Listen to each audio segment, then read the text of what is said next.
A handshake that went down in history. How are you, Mark? Good, how are you? I'm very well. Good to see you. An election year, 2004, would see a significant focus on national security amid the ongoing war on terror. Who do you trust, importantly, to lead this country in the fight against international terrorism? To abandon Nauru, the Pacific option, and to have an Australian detention system that processes people quickly. Months before the campaign, then Labor leader Mark Latham promised to end a generous taxpayer-funded superannuation scheme for politicians. The policy proved popular, and Prime Minister John Howard hurried to stem the political bleed, following suit just days later without seeking standard departmental submissions first. Howard would go on to secure a fourth and final term in office, increasing his majority. That year, Australia's involvement in the war in Iraq continued to dominate cabinet discussions, Howard making a flying visit to Baghdad on Anzac Day. Cabinet documents from 2004, released by the National Archives today, include for the first time papers from the National Security Committee which were not referred to the full cabinet. These NSC documents show the extent to which the government is considering all aspects of Iraq, from trade in wheat, from security issues, from relations with the US government, from relations to the UN. 2004 began with the US administration conceding its argument that Iraq possessed extensive stockpiles of chemical, biological and nuclear weapons. Australia's basis for sending troops was without foundation. I knew from earlier examinations that there had been a failure to find stockpiles, in other words, the physical weapons, although there was plenty of evidence of a capacity through programs to develop them very rapidly.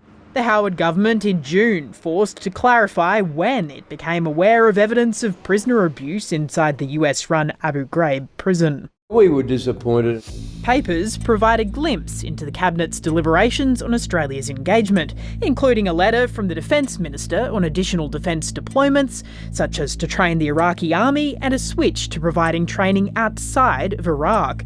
A focus on rising security risks and threats to Australian interests, including to the embassy, and increased resourcing for security agencies. By July, Foreign Minister Alexander Downer was warning Australia's engagement strategy had to assume Australians would be targeted and possibly kidnapped by insurgents.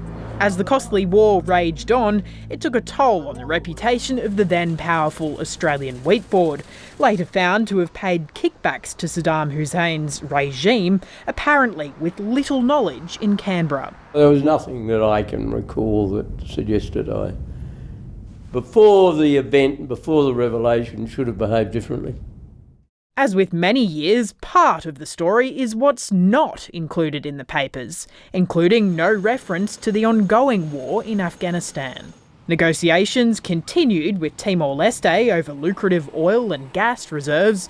Negotiations, it would later emerge, were allegedly bugged by the Australian intelligence services. John Howard insists that hasn't caused lasting issues. I don't think any permanent long-term damage has been done. Timor Leste would beg to differ.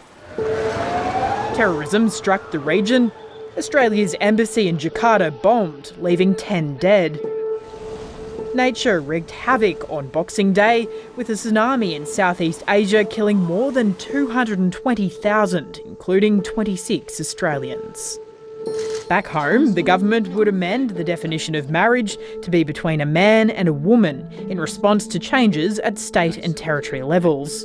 The government also agreed to establish a fund of at least $1.5 billion to promote low emissions technologies. It marked the first move by Howard to acknowledge climate change was an issue Australia had to deal with.